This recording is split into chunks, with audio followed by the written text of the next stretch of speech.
சின்ன சின்ன விஷயம் கூட நமக்கு நிறைய கற்றுத்தரதில்ல. அந்த மாதிரி ஒரு இன்சிடென்ட் தான் எங்கள் ஸ்கூல் டைமில் எனக்கு நடந்துச்சு. காலையிலே அது ஃபஸ்ட்டு பீரியட், அதுவும் மேக்ஸ் பீரியட் வேறு. கன்னத்தில் கை வச்சுட்டு காலையிலே அறவையை போடுறாரு அப்படின்னு நான் உட்காந்துருந்தேனா, அப்போ என் ஃப்ரெண்டு குட்டியாக ஒரு பேப்பரை கிழிச்சு அதில் என்னமோ குட்டி குட்டியாக எழுதி அவன் நோட்டுக்குள்ளே மடக்கி உள்ளே வச்சான். அதை பார்த்தோன்னே எனக்கு ஒரு க்யூரியாசிட்டி, என்னடா எழுதியிருக்கான் அப்படின்னு அவனை கேட்கணுன்னு தான் நினச்சேன். ஆனால் அது மேக்ஸ் பீரியட். சார் மட்டும் நான் பேசுகிறத பார்த்தாரு, அவ்வளோதான் என்னை அடிச்சு போடுவாருன்னு அமைதியாக உட்காந்துட்டேன்.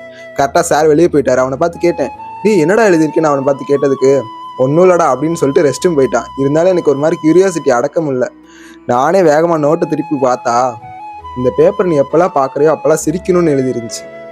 பைத்தியங்கான அவனுக்கு பிடிச்சிருச்சா அப்படின்னு நானே யோசிச்சுட்டு இருந்தப்ப கரெக்டாக உள்ள வந்துட்டான். என்னடா எழுதி வச்சிருக்கேன்னு அவனை பார்த்து கேட்டனா, பார்த்துட்டியா, ஒன்றும் இல்லை, காலையிலேருந்து ஒரு மாதிரி டென்ஷனாகவே இருந்துச்சா, சரி அதான் பேப்பரில் எழுதி வச்சாச்சு சிரிக்கலாம் தான். எங்கள் 2 பேத்துக்கு பெருசாலாம் சிரிப்பு வரல, ஆனால் நாங்கள் 2 பேருமே சிரிச்சுக்கிட்டோம். அதே மாதிரி அந்த நாள் ஃபுல்லாகவும் ஹாப்பியாகவும் இருந்தோம். அப்போ தான் எனக்கு நான் ஒரு பெரிய லெசனையே கற்றுக்கிட்டேன். பெரிய பெரிய மூமெண்ட்லாம் தேவையில்ல, இந்த மாதிரி ஒரு சின்ன இன்சிடென்ட் போதும் நம்மளோட நாளே ஹாப்பியாக ஒட்டிடலாம்ல.